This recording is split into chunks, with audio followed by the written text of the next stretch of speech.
श्री शिवाय नमस्तुभ्यं। प्रिय श्रोताओं, सोमवार का दिन भगवान शिव को समर्पित है। इस दिन भक्त भोलेनाथ को प्रसन्न करने के लिए सोमवार का व्रत रखते हैं। मान्यता है कि इस दिन जो सच्चे मन से पूजा करने से सभी मनोकामनाएं पूर्ण हो जाती हैं। आइए भगवान शिव की महिमा का गुणगान करते हुए इस पावन कथा का आरंभ करते हैं। एक बार किसी नगर में एक साहूकार था। उसके घर में धन की कोई कमी नहीं थी, लेकिन कोई संतान न होने के कारण वह बड़ा दुखी रहता था। संतान प्राप्ति के लिए वह हर रोज भगवान भोलेनाथ का सोमवार का व्रत रखता था और पूरी श्रद्धा के साथ शिव मंदिर जाकर भगवान शिव और माता पार्वती की पूजा किया करता था। उसकी भक्ति देखकर एक दिन मां पार्वती प्रसन्न होकर भगवान शिव से साहूकार की मनोकामना पूर्ण करने का निवेदन करती हैं। पार्वती जी के आग्रह पर भगवान शिव ने कहा, हे देवी, इस संसार में हर प्राणी को उसके कर्मों का फल जरूर मिलता है और जिसके भाग्य में जो हो उसे भोगना ही पड़ता है। लेकिन पार्वती जी ने साहूकार की भक्ति को देखकर उसकी कामना पूर्ण करने की इच्छा व्यक्त की। माता पार्वती के आग्रह पर भगवान भोलेनाथ ने साहूकार को पुत्र प्राप्ति का वरदान दे दिया, लेकिन उन्होंने बताया कि यह बालक केवल 12 वर्ष तक ही जीवित रहेगा। माता पार्वती और भगवान शिव की संवाद को साहूकार बैठा हुआ सुन रहा था, इसलिए उसे न तो कोई खुशी हुई और न कोई दुख हुआ, बल्कि वह भोले बाबा की पूजा करता रहा। कुछ समय के बाद साहूकार की पत्नी ने एक पुत्र को जन्म दिया। जब वह बालक 11 वर्ष का हुआ तो उसे पढ़ने के लिए उस साहूकार ने काशी भेज दिया। साहूकार ने पुत्र के मामा को बुलाकर उसे बहुत सारा धन देते हुए कहा कि तुम इस बालक को काशी विद्या पढ़ने के लिए लेकर जाओ। तुम लोग रास्ते में यज्ञ और ब्राह्मणों को भोजन दक्षिणा देते हुए चले जाना। दोनों मामा भांजे इसी तरह यज्ञ और ब्राह्मणों को भोजन करते हुए काशी नगरी निकल पड़े।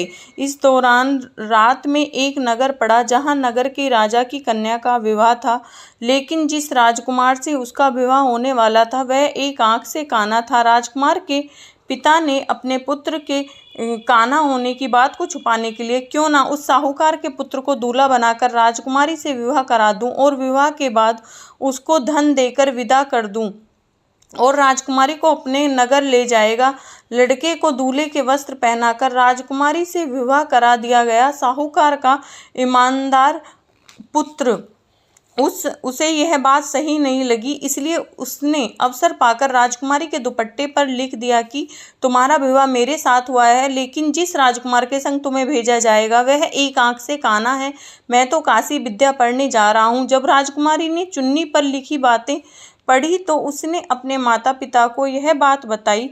राजा ने अपनी पुत्री को विदा नहीं किया, फिर बारात वापस चली गई। दूसरी ओर साहूकार का पुत्र और उसका मामा काशी पहुंचे, जहां जाकर उन्होंने यज्ञ किया। जिस दिन साहूकार का पुत्र 12 वर्ष का हुआ उस दिन भी यज्ञ का आयोजन था।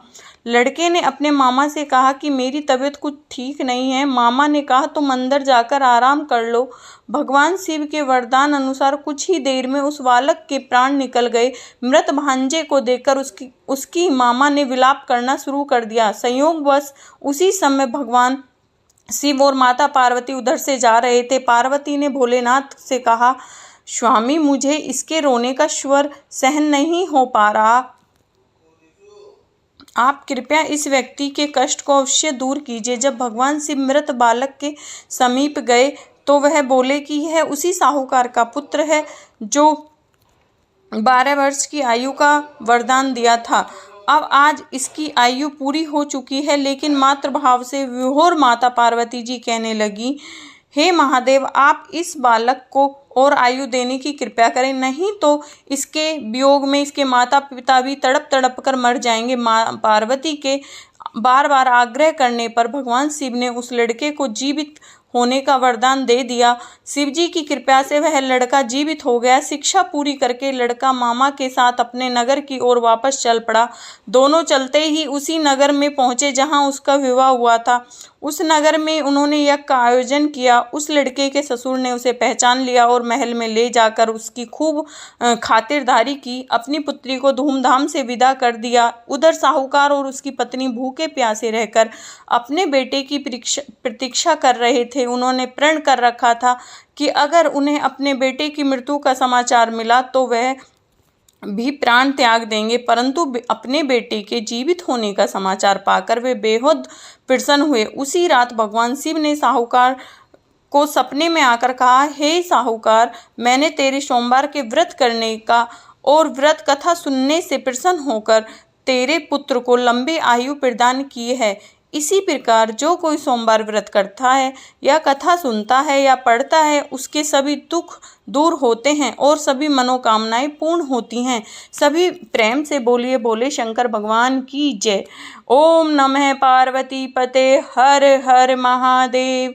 माता पार्वती की जय। जिन्होंने श्रद्धा से सोमवार का व्रत किया, वह पावन कथा सुनी और भगवान शिव का पूजन किया, उसके जीवन में समस्त दुख, रोग, शोक और संकट दूर करो। हे व्रत, यह व्रत न केवल सांसारिक सुखों को प्रदान करता है, बल्कि भगवान शिव की अपार कृपा से आत्मिक शांति, मोक्ष और सुख की भी प्राप्ति करता है। अब आइए हम पूर्ण संपन्न और सच्चे मन से भगवान से प्रार्थना करते हैं। हे नीलकंठ, भगवान शिव आप भोले हैं, दयालु हैं, आशुतोष हैं। हमने जो भी कुछ भी पूजा में, व्रत में और कथा श्रवण करने में यदि कोई त्रुटि कर दी हो तो क्षमा करें। हमें अपने चरणों में बहुत सारी भक्ति और जीवन में सच्ची समझ प्रदान करें। हमारे जीवन से अज्ञान, अहंकार और अधर्म का नाश करें। शिव शिव कहकर हम जीवन की राह पर चलें, यही हमारा संकल्प है। ओम नमो शिवाय।